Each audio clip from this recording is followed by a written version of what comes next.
नमो भगवते वासुदेवाय। सभी वैष्णव भक्तों को जय श्री राधे कृष्ण। सप्तदशो अध्यायः। महाराज परीक्षित द्वारा कलयुग का दमन। सूत जी कहते हैं, शौनक जी, वहाँ पहुंचकर राजा परीक्षित ने देखा कि एक राजवेशधारी शूद्र हाथ में डंडा लिए हुए है और गाय बैल के एक जोड़े को इस तरह पीटता जा रहा है जैसे उनका कोई स्वामी ना हो। वह कमल तंतु के समान श्वेत रंग का बैल एक पैर से खड़ा कांप रहा था तथा शूद्र की ताड़ना से पीड़ित और भयभीत होकर मूत्र त्याग कर रहा था। धर्म उपयोगी दूध, घी आदि हविष्य पदार्थों को देने वाली वह गाय भी बार बार शूद्र के पैरों की ठोकरें खाकर अत्यंत दीन हो रही थी।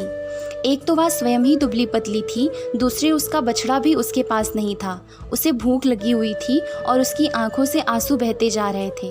स्वर्ण जटित रथ पर चढ़े हुए राजा परीक्षित ने अपना धनुष चढ़ाकर मेघ के समान गंभीर वाणी से उसको ललकारा। अरे तू कौन है जो बलवान होकर भी मेरे राज्य के इन दुर्बल प्राणियों को बलपूर्वक मार रहा है? तूने नट की भांति वेश तो राजा का सा बना रखा है, परंतु कर्म से तू शूद्र जान पड़ता है। हमारे दादा अर्जुन के साथ भगवान श्री कृष्ण के परम धाम पधार जाने पर इस प्रकार निर्जन स्थान में निरपराधों पर प्रहार करने वाला तू अपराधी है, अतः वध के योग्य है। उन्होंने धर्म से पूछा, कमललाल के समान आपका श्वेत वर्ण है, 3 पैर न होने पर भी आप एक ही पैर से चलते फिरते हैं। यह देखकर मुझे बड़ा कष्ट हो रहा है। बतलाइए, आप क्या बैल के रूप में कोई देवता हैं? अभी यह भूमंडल कुरुवंशी नरपतियों के बाहुबल से सुरक्षित है। इसमें आपके सिवा और किसी भी प्राणी की आंखों से शोक के आंसू बहते मैंने नहीं देखे। धेनुपुत्र, अब आप शोक न करें, इस शूद्र से निर्भय हो जाएं। गोमाता, मैं दुष्टों को दंड देने वाला हूँ, अब आप रोएं नहीं, आपका कल्याण हो। देवी, जिस राजा के राज्य में दुष्टों के उपद्रव से सारी प्रजा त्रस्त रहती है, उस मतवाले राजा की कीर्ति, आयु, ऐश्वर्य और परलोक नष्ट हो जाते हैं। राजाओं का परम धर्म यही है कि वे दुखियों का दुख दूर करें। यह महादुष्ट और प्राणियों को पीड़ित करने वाला है, अतः मैं अभी इसे मार डालूंगा। सुरभि नंदन, आप तो 4 पैर वाले जीव हैं, आपके 3 पैर किसने काट डाले? श्री कृष्ण के अनुयायी राजाओं के राज्य में कभी कोई भी आपकी तरह दुखी ना हो। वृषभ, आपका कल्याण हो। बताइए, आप जैसे निरपराध साधुओं का अंग भंग करके किस दुष्ट ने पांडवों की कीर्ति में कलंक लगाया है? जो किसी निरपराध प्राणी को सताता है, उसे चाहे वह कहीं भी रहे, मेरा भय अवश्य होगा। दुष्टों का दमन करने से साधुओं का कल्याण ही होता है। जो उद्दंड व्यक्ति निरपराध प्राणियों को दुख देता है, वह चाहे साक्षात देवता ही क्यों न हो, मैं उसकी बाजूबंद से विभूषित भुजा को काट डालूंगा। बिना आपत्ति काल के मर्यादा का उल्लंघन करने वालों को शास्त्र अनुसार दंड देते हुए अपने धर्म में स्थित लोगों का पालन करना राजाओं का परम धर्म है। धर्म ने कहा, राजन, आप महाराज पांडु के वंशज हैं। आपका इस प्रकार दुखियों को आश्वासन देना आपके योग्य ही है, क्योंकि आपके पूर्वजों के श्रेष्ठ गुणों ने भगवान श्री कृष्ण को उनका सारथी और दूत आदि बना दिया था। नरेंद्र, शास्त्रों के विभिन्न वचनों से मोहित होने के कारण हम उस पुरुष को नहीं जानते जिससे क्लेशों के कारण उत्पन्न होते हैं। जो लोग किसी भी प्रकार के द्वैत को स्वीकार नहीं करते, वे अपने आप को ही अपने दुख का कारण बतलाते हैं। कोई प्रारब्ध को कारण बतलाते हैं तो कोई कर्म को, कुछ लोग स्वभाव को तो कुछ लोग ईश्वर को दुख का कारण मानते हैं। किन्हीं का ऐसा भी निश्चय है कि दुख का कारण ना तो तर्क के द्वारा जा सकता है और ना वाणी के द्वारा बतलाया जा सकता है।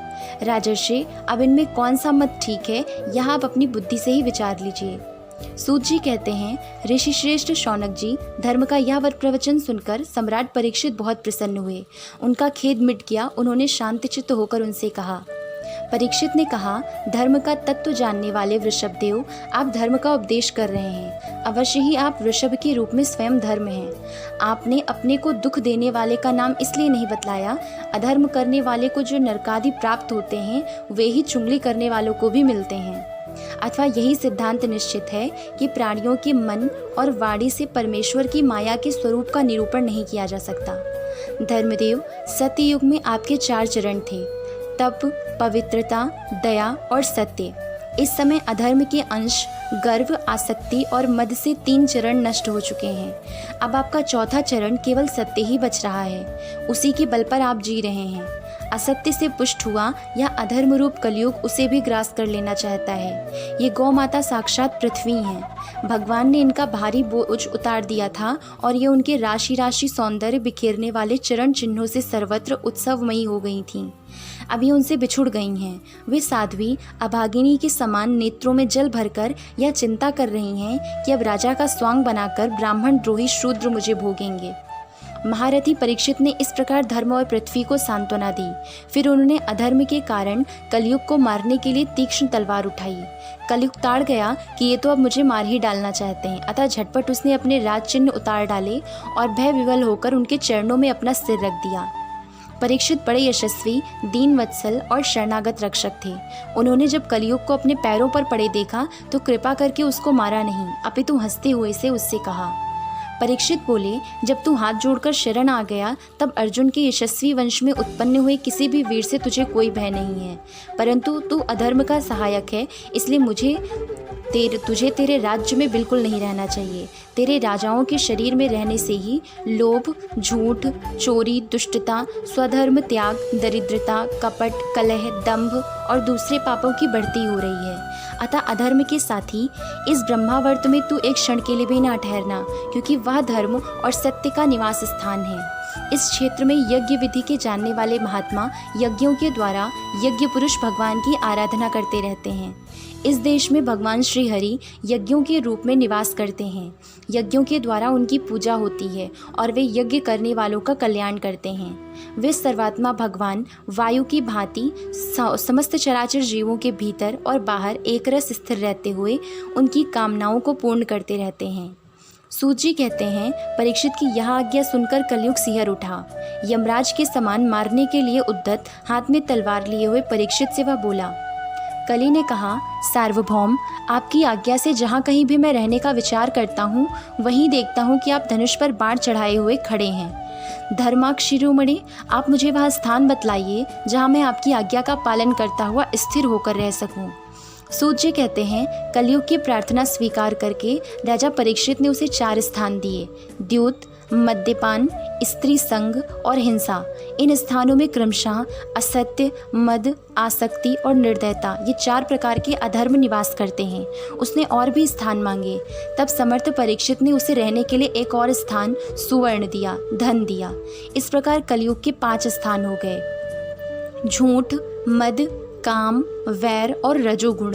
परीक्षित के दिए हुए इन्हीं 5 स्थानों में अधर्म का मूल कारण कली उनकी आज्ञाओं का पालन करता हुआ निवास करने लगा। इसलिए आत्मकल्याणकामी पुरुषों को इन 5 स्थानों का सेवन कभी नहीं करना चाहिए।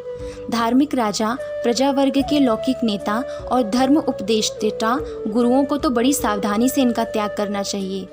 राजा परीक्षित ने इसके बाद वृषभ रूप धर्म के 3 चरण तपस्या, शौच और दया जोड़ दिए और आश्वासन देकर पृथ्वी का संवर्धन किया।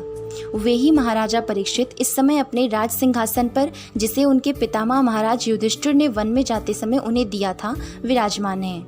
वे परम यशस्वी, सौभाग्य भाजन चक्रवर्ती सम्राट राजर्षि परीक्षित इस समय हस्तिनापुर में कौरव कुल की राज्य लक्ष्मी से शोभायमान हैं। अभिमन्यु नंदन राजा परीक्षित वास्तव में ऐसे ही प्रभावशाली हैं जिनके शासनकाल में आप लोग इस दीर्घकालीन यज्ञ के लिए दीक्षित हुए हैं। ओम नमो भगवते वासुदेवाय। जय Shri Radhe Krishna. Like and subscribe the Kanha's Introvert Yogini and stay tuned for the next videos. Jai Shri Radhe Krishna.